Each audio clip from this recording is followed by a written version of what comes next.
Cordial saludo, mi nombre es Carlos Andrés Granados, estudiante de Ingeniería de Sistemas de la Universidad Nacional Abierta a Distancia de la sede de Vitama. En esta ocasión vamos a desarrollar el primer punto de de física electrónica, dando unos conceptos fundamentales propuestos en el primer punto de la guía. Como lo ordena la guía, voy a mostrar mi documento para validar mi identidad. Acá lo podemos observar. Listos. Entonces, nuestros conceptos fundamentales que nos solicitan es la ley de Ohm con su fórmula, la ley de voltaje de Kirchhoff, la ley de corriente de Kirchhoff, perdón, eh, la relación de la resistencia eléctrica con la temperatura. Y el otro punto es unas preguntas problematizadoras que a mí me correspondió el estudiante 5, la cual hace referencia a la siguiente.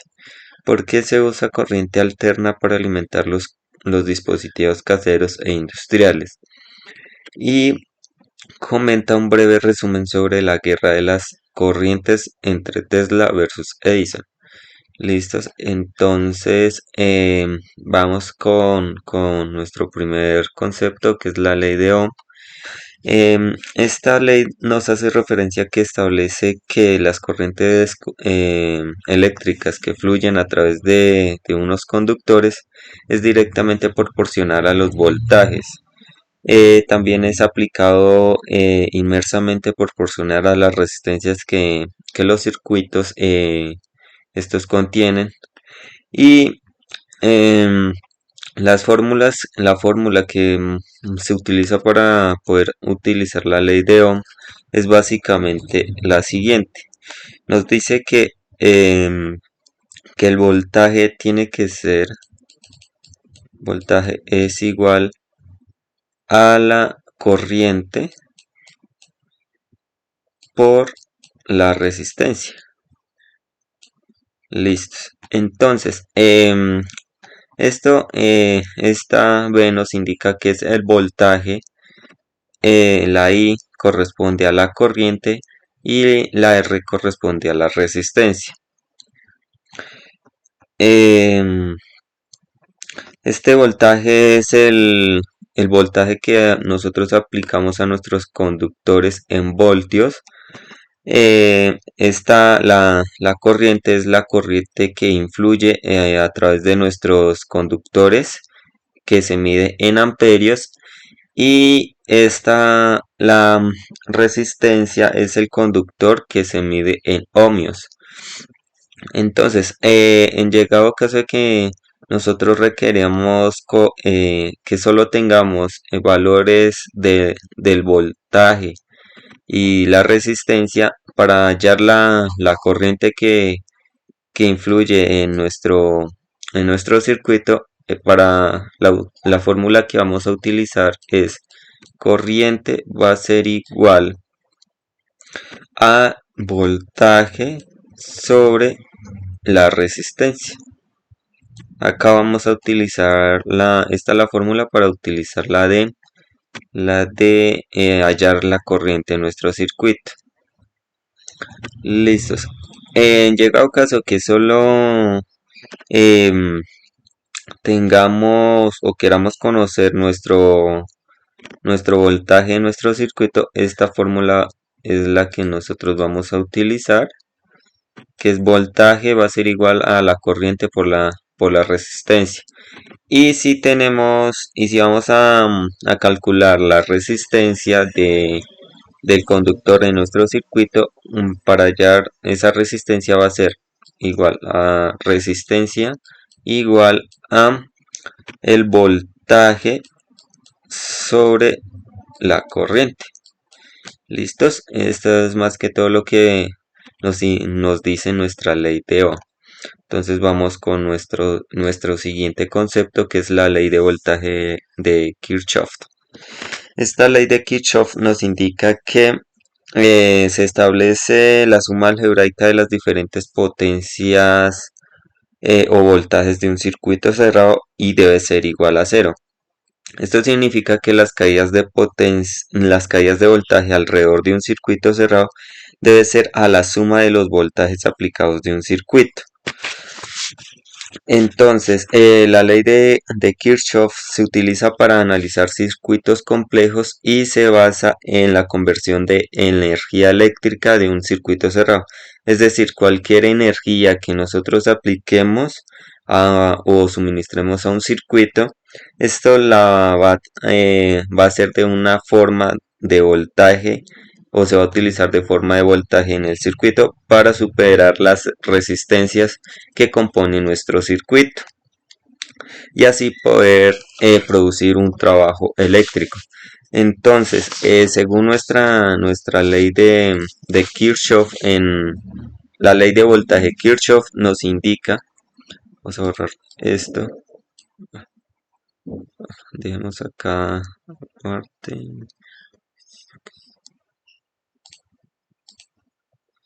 Entonces nos indica que va a ser la sumatoria de todos los voltajes y esto tiene que ser igualado a cero, donde donde esto nos tiene que representar las diferentes potencias o voltajes de alrededor de un circuito cerrado y debe ser igual a cero.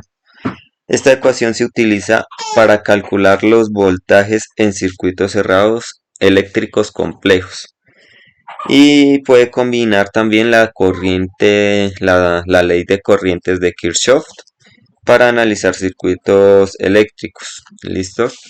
Entonces vamos a nuestro segundo concepto. Borramos todo esto. Ponemos esta. Listo. Vamos a nuestro segundo concepto, que es la ley de Kirchhoff, que esta nos indica que se establece la suma algebraica también de las corrientes que entran y salen de un nodo o punto de conexión de dos o más componentes de un circuito electrónico. Esto también nos indica que tiene que ser igualado a cero. Esto significa que la cantidad de total de corrientes que influye hacia un nodo debe ser igual a la cantidad total de corriente que fluye hacia afuera del mismo nodo. La ley de Kirchhoff de corriente se utiliza también para analizar circuitos complejos y se basa en la ley de conservación de la carga eléctrica. Es decir, que cualquier carga eléctrica que encontremos en un nodo debe salir del mismo nodo, ya que la carga eléctrica no puede ser creada ni destruida. Listos, entonces acá podemos, la ley de corriente de Kirchhoff nos indica que es la sumatoria de todas nuestras corrientes y esto tiene que ser igual a cero. Esta ecuación se utiliza básicamente para calcular las corrientes en un circuito electrónicos complejos y se puede combinar con la ley de voltaje, como ya lo habíamos mencionado en nuestra ley de voltajes de Kirchhoff, para analizar circuitos electrónicos aún más complejos. Esto es por este lado. Entonces vamos con nuestro segundo concepto, la relación de la resistencia electrónica con la temperatura. ¿Qué quiere decir esto? La resistencia electrónica de un material puede variar con la temperatura. La relación entre las resistencias eléctricas y la temperatura depende del material y se puede describir mediante la coeficiencia de temperatura de resistencia o CTR o coeficiente de temperatura de resistividad CTE.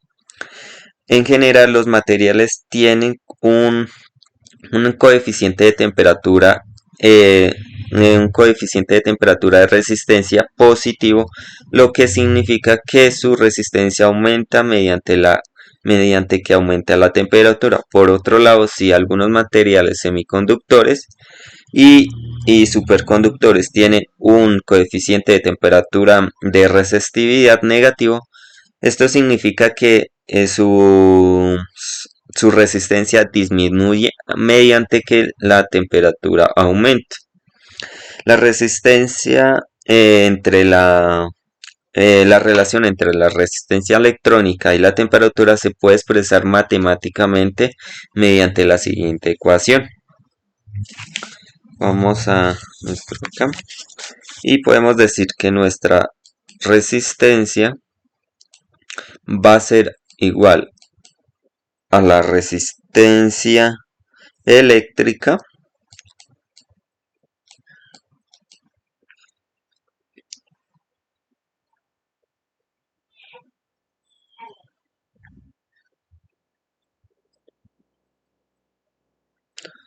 que esto lo vamos a meter entre corchetes 1 más el coeficiente de temperatura de resistencia sobre la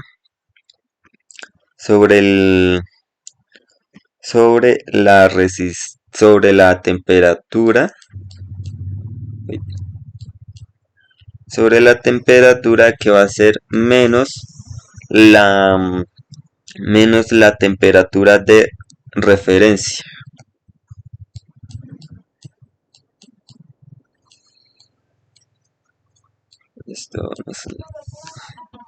Esto lo que vamos a cómo se va a expresar, y podemos calcular nuestra resistencia en relación con la temperatura.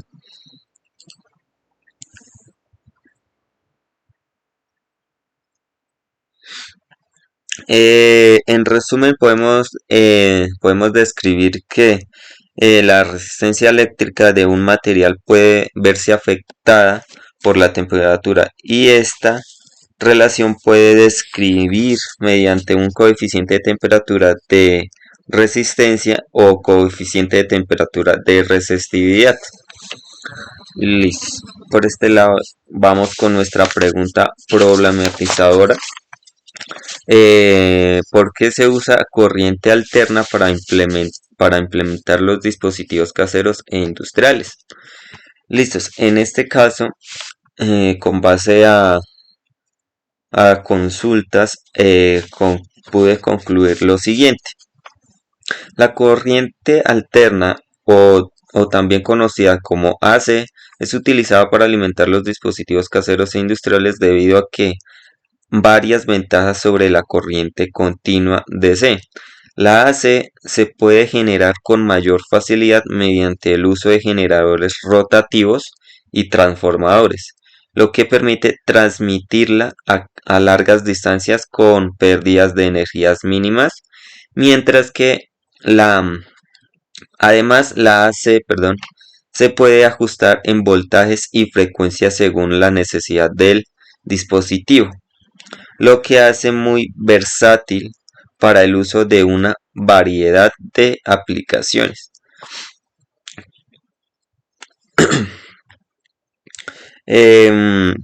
Listos.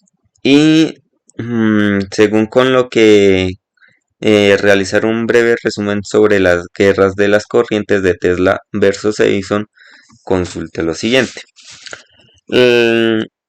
La guerra de las corrientes llamada de Thomas Edison apoyó la corriente continua DC, mientras que Nicolás Tesla y George Westinghouse apoyan a la corriente alterna, AC.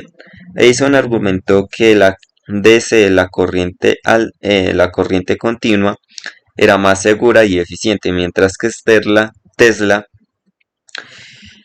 definieron que la corriente alterna era más práctica para la transmisión de energía a largas distancias y que se podía transformar fácilmente en diferentes niveles de voltaje. La lucha por la adaptación de uno y otro sistema se intensificó en las décadas de 1880 y principios de 1890, y ambos basados hicieron demostraciones públicas para mostrar las ventajas de sus respectivos sistemas. En última instancia, la corriente continua, la corriente alterna, prevaleció debido a que es a su mayor eficacia en la transmisión de energía a larga distancia y la facilidad de transformarla en diferentes niveles de voltaje. La victoria de la corriente continua fue consagrada en la Exposición Universal de Chicago de 1893, donde Weishaupt Electric Company construyó una central eléctrica de corriente alterna que iluminó la exposición. Desde entonces la corriente alterna se ha utilizado ampliamente para la alimentación de los dispositivos caseros e industriales en todo el mundo. Entonces, pues basados en estos, pues podemos concluir ya nuestro primer punto. Eh, entonces nos veríamos en una próxima ocasión. Muchas gracias.